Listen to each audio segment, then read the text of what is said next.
नाजरीन अस्सलाम वालेकुम। इनसाइड न्यूज़ के नए प्रोग्राम के साथ मैं हूं इब्राहिम राजा और आज हम बात करेंगे कि शहबाज शरीफ के अचानक फ़रार का मामला क्या है। वज़ीर आज़म इमरान ख़ान को आधी रात को एमरजेंसी और हंगामी मीटिंग क्यों बुलाना पड़ी, इस इजलास को बुलाने की ज़रूरत असल में क्यों पेश आई, इस मीटिंग में कौन कौन सी अहम शख्सियात शरीक थी, 90 मिनट तक जारी रहने वाले इस हंगामी इजलास में क्या कुछ होता रहा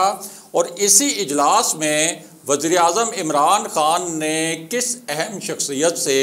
नाराज़ी का और उस पर बरहमी का इजहार किया और उसके बाद क्या दो बड़े फैसले किए गए। साथ ही आपको ये भी बताएंगे कि DGISI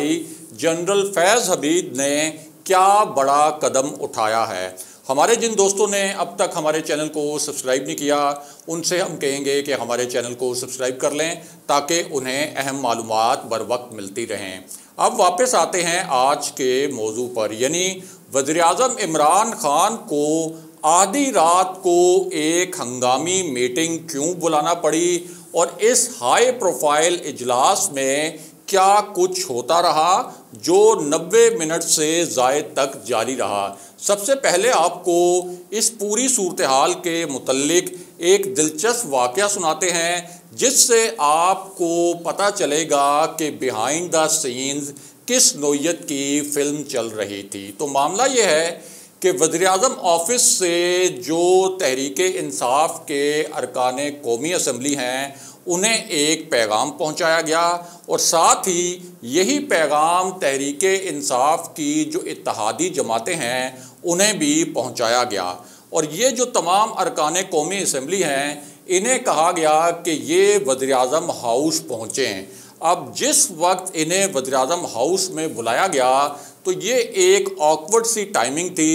और कोई भी एक्सपेक्ट नहीं कर रहा था कि वज़ीर आज़म इमरान ख़ान अचानक से ये फ़ैसला करेंगे कि अपने अरकान कौमी असम्बली को भी और जो उनकी इत्तेहादी जमातें हैं यानी काफ लीग, MQM, GDA और इसी तरह बाप पार्टी जो कि बलूचिस्तान से है और तहरीक इंसाफ की इत्तेहादी है वफाक में भी और बलूचिस्तान में भी, उनके अरकान को भी बुलाया गया वज़ीर आज़म हाउस में। अब जब ये गैदरिंग और ये इज्तिमा शुरू हुआ तो वज़ीर आज़म इमरान ख़ान ने इसी गैदरिंग में, इसी मीटिंग में 2-3 बड़े ही मानी खेज़ किस्म के नुकात रखे। वो नुकात क्या थे वो भी आपको बताते हैं, लेकिन पहले आपको ज़रा ये बताएं कि इसी मीटिंग के दौरान वज़ीर आज़म इमरान ख़ान किस अहम शख्सियत पर बरहम हुए और उन्होंने किस तरह से एक अहम शख्सियत पर नाराज़ी का इजहार किया। पहले तो मामला ये था कि जब ये तमाम अरकान इकट्ठे हुए तो इनकी गिनती की गई एक एक करके। पहले जो अरकाने कौमी असम्बली थे तहरीक इंसाफ के अपने, यानी जो उनका 156 का अपना फिगर है, 156 अरकान कौमी असम्बली में सिर्फ तहरीक इंसाफ के अपने हैं, उनकी गिनती की गई। उसके बाद कोशिश की गई कि MQM के जो अरकान असम्बली हैं उनकी गिनती की जाए। इसी तरह GDA जो सिंध से तहरीक इंसाफ की इत्तेहादी है उनके अरकान की गिनती की गई। बलूचिस्तान अवामी पार्टी यानी बाप के अरकान की गिनती की गई और उसके बाद बारी आई काफ लीग की जो कि सबसे कलीदी इत्तेहादी है इस वक्त तहरीक इंसाफ की। और काफ लीग का दावा ये है कि वफाक में भी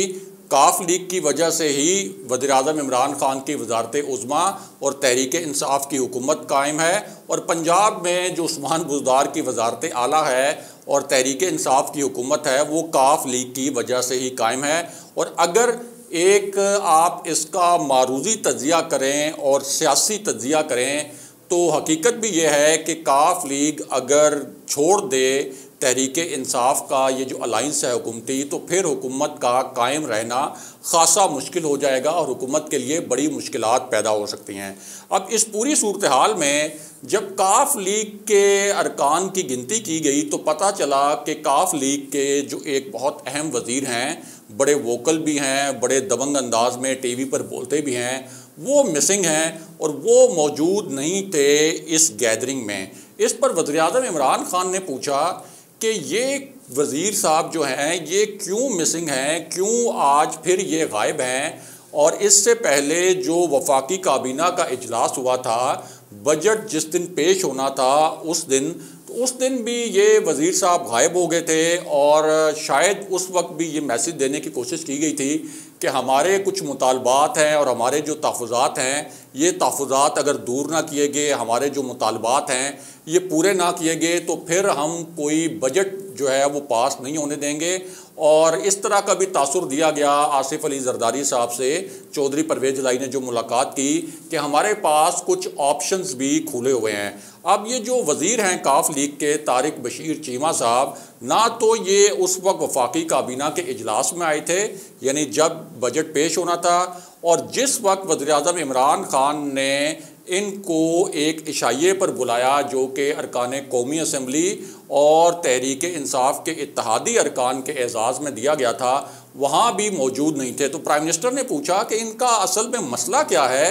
क्यों ये बार बार इस किस्म की सियासी ब्लैकमेलिंग पर उतर आते हैं, बार बार अपने तहफ़्फ़ुज़ात का इजहार करते हैं, बार बार इनके तहफ़्फ़ुज़ात दूर करते हैं। तो उन्हें बताया गया कि तारिक बशीर चीमा साहब जो हैं वो उनका वही इशू है कि काफ लीग के कुछ तहफ़्फ़ुज़ात हैं वो अभी तक दूर नहीं हुए, तो इस वजह से वो इस गैदरिंग में नहीं आए। अब उसके बाद वज़ीर-ए-आज़म इमरान खान ने ये कहा कि ओके, अगर तारिक बशीर चीमा नहीं आए कोई बात नहीं, हमें काफ लीग की कोई ऐसी भी ख़ास ज़रूरत नहीं है कि हम उनके बग़ैर बजट पास ना करवा सकें। हम इस बजट को काफ लीग के बग़ैर भी पास करवा लेंगे अगर अब कोई और मज़ीद सियासी ब्लैकमेलिंग करने की कोशिश की गई। यानी ये अल्फाज जो हैं हुकूमती अरकान के थे जो कि काफ लीग के लिए सियासी ब्लैकमेलिंग का लफ्ज़ इस्तेमाल करते हैं। उसके बाद ये फ़ैसला किया गया कि बजट अब चूँकि मंजूरी का एक अमल होना है तो उसमें हमने कितनी तादाद इंश्योर करनी है हुकूमत की और जो हुकूमत के इत्तेहादी अरकान की। और वहाँ कुछ अरकान ऐसे मौजूद थे जिन्होंने वज़ीर-ए-आज़म इमरान खान से ये रिक्वेस्ट की, ये दरख्वास्त की कि आपका भी बजट के जो अप्रूवल वाला सेशन है यानी कौमी असम्बली का वो इजलास जिसमें बजट पास होना है, आपका होना भी बहुत ज़रूरी है वहाँ पे, क्योंकि आपकी मौजूदगी की वजह से तहरीक इंसाफ के जो बाकी अरकान हैं वो भी अपनी प्रेजेंस यानी अपनी हाज़िरी को इंश्योर करेंगे, यकीनी बनाएंगे, और बाकी जो इत्तेहादी हैं उन पर भी एक दबाव आएगा। अब वज़ीर-ए-आज़म इमरान खान जो हैं उन्होंने इस दरख्वास्त के मुताबिक वो तो चले गए नेशनल असम्बली में। अब तवक्को कुछ लोग ये कर रहे थे कि शायद काफ लीग आज एक मरतबा फिर ख़ास तौर पर तारिक बशीर चीमा इस सेशन से शायद गैर हाज़िर हो जाएंगे, जिस तरह से वो उस इशाइये से गायब हुए जो वज़ीर-ए-आज़म इमरान खान ने दिया था और उससे पहले कैबिनेट के इजलास में। लेकिन हुआ ये कि तारिक बशीर चीमा अचानक वहाँ पहुँच गए और परवेज़ खटक ने तारिक बशीर चीमा से ये भी पूछा कि सुनाएं आप रात को कहाँ पे थे, क्यों नहीं आए, और अभी आपके जो अरकान हैं वो कहाँ हैं। उस पर तारिक बशीर चीमा ने गिनती करके काफ लीग के अरकान की बताई कि हमारे ये अरकान देखें इस वक्त मौजूद हैं, क्योंकि तारिक बशीर चीमा को भी ये मैसेज हुकूमती रहनुमाओं के मुताबिक कन्वे किया जा चुका था कि वज़ीर-ए-आज़म इमरान खान इस बात पर बड़े बरहम हैं कि क्यों बार बार इस तरह की हरकतें की जाती हैं जिनको हुकूमती रहनुमा एक सियासी ब्लैकमेलिंग कहते हैं। बहरहाल अब आते हैं वापस के शहबाज शरीफ के फ़रार का मामला क्या है और क्यों एक ऐसी सूरत हाल बनी जिसमें अब ये कहा जा रहा है कि शहबाज शरीफ जो हैं वो अचानक फ़रार हो गए। तो मामला ये है कि बिलावल भुट्टो के जो करीबी ज़राए हैं और जो पीपल्स पार्टी के ज़राए हैं उनका कहना ये है कि शहबाज शरीफ से बजट अप्रूवल सेशन से 3 दिन पहले रब्ता किया गया था और उन्हें कहा गया था कि हमने मिलकर यानी अपोजिशन ने मिलकर अपने जो नंबर्स हैं 162 यानी 162 की जो तादाद है अपोजिशन के अरकान की, हमें कम से कम ये 162 अरकान कौमी असम्बली के इजलास में लेके जाने चाहिए, क्योंकि कोई पता नहीं कि हुकूमत अपने तमाम अरकान ना ला सके। जहांगीर तरीन का जो ग्रुप है एक 11 अरकान कौमी असम्बली का, हो सकता है उसमें से भी कुछ लोग मिसिंग हो जाएं और ऐसा भी हो सकता है कि हुकूमत के इत्तेहादी अपने तहफ़्फ़ुज़ात वगैरह की वजह से हुकूमत को ब्लैकमेल करें और इस सेशन में ना आएँ। तो ये जो 162 अरकान अगर हमने इंश्योर कर दिए तो हो सकता है कि हम इस बजट को अप्रूव करवाने से रोक लें, या कम से कम एक टफ़ टाइम हम ज़रूर दे सकते हैं हुकूमत को। अब दूसरी जानिब हुकूमत ने जो अपनी गिनती की थी उसके मुताबिक हुकूमत के 172 अरकान अलाइंस के साथ मिलाकर बन रहे थे कि कौमी असम्बली में बजट सेशन के दौरान जिस दिन बजट अप्रूव होना था, पास होना था, उस दिन का जो तादाद का अंदाज़ा लगाया गया था कि 172 अरकान हुकूमती और हुकूमती इत्तेहाद के मौजूद होंगे। इससे पहले इमरान खान जब हुकूमत में आए थे, जब वज़ीर-ए-आज़म बने थे, तो उनको 176 वोट मिले थे, जबकि जब उन्होंने एतमाद का वोट लिया था इसी कौमी असम्बली से कुछ अरसा पहले ही, तो उस वक्त उनको 178 वोट मिले थे, 178 का फिगर था। अब 172 अरकान ने इस बजट को पास तो कर लिया, लेकिन इसमें जो हैरानकुन बात ये थी कि ऑपोजिशन के अरकान की तादाद थी 162 कुल, लेकिन उनमें से 138 अरकान सिर्फ इस इजलास में मौजूद थे और हुकूमत के 172 के मुकाबले में 138 अपोजिशन के चूँकि अरकान थे, तो ये बजट अप्रूव हो गया। और इसमें जो बहुत हैरानकुन बात सामने आई वो ये थी कि नून लीग के 14 अरकान कौमी असम्बली इस इजलास से गायब हो गए, इस इजलास में नहीं आए। कुछ अरकान ऐसे थे कि जब बजट पर वोटिंग का टाइम आया और जिस वक्त आवाज़ लगाई गई डिप्टी स्पीकर की जानिब से कि क्या आप इस तहरीक की हमायत करते हैं, मुखालफत करते हैं, तो उस वक्त नून लीग के कुछ अरकान हैरानकुन तौर पर जाके बैठ गए लॉबी में। दूसरी जानिब शहबाज शरीफ जो कि अपोजिशन लीडर हैं, जिनसे पीपल्स पार्टी राब्ता करती रही कि हमें मिलकर इस बजट का रास्ता रोकना चाहिए, वो इस दिन अपोजिशन लीडर होने के बावजूद वहाँ पर पहुँचे ही नहीं, जिसके मुतल्लिक ये अल्फाज इस्तेमाल किए गए फवाद चौधरी की जानिब से और जो दीगर हुकूमती रहनुमा हैं कि शहबाज शरीफ ऐन मौके पर अपनी ही अपोजिशन जमातों को धोखा देकर फ़रार हो गए। अब शहबाज शरीफ का इधर इस इतने इम्पोर्टेंट सेशन में ना आने की जो वजूहात सामने आई हैं उसके मुतल्लिक बड़े ही मानीखेज़ नुकात उठाए जा रहे हैं। एक तो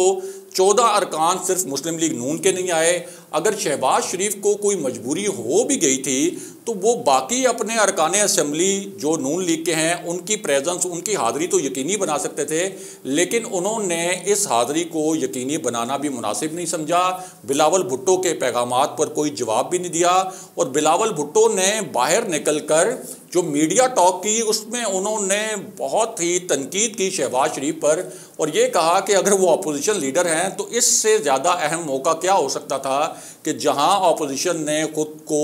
मनवाना था या ये बताना था कि देखें हम हुकूमत को एक टफ़ टाइम दे सकते हैं, तो उन्होंने कहा कि जब अपोजिशन लीडर ही नहीं होगा तो फिर हम किस तरह से ये तासुर बना सकते हैं कि हम एक मजबूत अपोजिशन है। और उन्होंने कड़ी तनकीद की शहबाज शरीफ पर। दूसरी जानिब मुस्लिम लीग नून का एक बड़ा हैरानकुन रद्द-ए-अमल सामने आया, जिससे तो लगता है ऐसा है कि उन्होंने अपनी शिकस्त तस्लीम कर ली है, उनके शोल्डर्स डाउन हैं और उनको पता चल गया है कि वो इस हुकूमत को किसी भी सूरत नहीं गिरा सकते। यानी वो जो उनके दावे वगैरह थे सारे धरे के धरे रह गए, क्योंकि मुस्लिम लीग नून के रहनुमाओं से जब ये पूछा गया कि शहबाज शरीफ क्यों नहीं आए और आपके 14 अरकान असम्बली किस चोर दरवाजे से कहाँ चले गए कि आज का जो इतना इम्पोर्टेंट सेशन था उसमें नहीं आए, तो उन्होंने ये लॉजिक पेश कर दी कि अगर हमारे सारे अरकान असम्बली आ भी जाते तो तब भी ये बजट पास हो जाता, क्योंकि हमारे तो कुल अरकान ही 162 थे। अगर आपको ये पता है कि आपके कुल अरकान 162 हैं और आप वज़ीर-ए-आज़म इमरान खान की हुकूमत नहीं गिरा सकते, तो फिर इससे पहले क्यों आप इस तरह के दावे करते रहे, हर रोज़ तारीखें भी देते रहे कि आज हुकूमत गिर जाएगी, मार्च में गिर जाएगी, दिसंबर में गिर जाएगी। तो उनकी जानिब से जो मुज़िका खेज़ दलाइल और जो एक अपनी जानिब से उन्होंने एक उज़र तराशा, उस पर उन पर मज़ीद तनकीद होना शुरू हो गई। और अब पीपल्स पार्टी के जो अरकान हैं वो भी शहबाज शरीफ के लिए इस तरह के अल्फाज इस्तेमाल कर रहे हैं कि शहबाज शरीफ अपोजिशन को फंसाकर एक बंद गली में ले जाकर ख़ुद फ़रार हो गए, क्योंकि शहबाज शरीफ को ये भी मालूम था कि ये बजट जिन्होंने पास करवाना है वो पास करवा ही लेंगे, और शहबाज शरीफ उनको भी नाराज़ नहीं करना चाहते थे। इस तरह शहबाज शरीफ ने मियां नवाज शरीफ और मरियम नवाज़ का जो बयानिया था खुद ही उस बयानिए को ढेर करके रख दिया। अगले प्रोग्राम तक के लिए खुदा हाफिज़।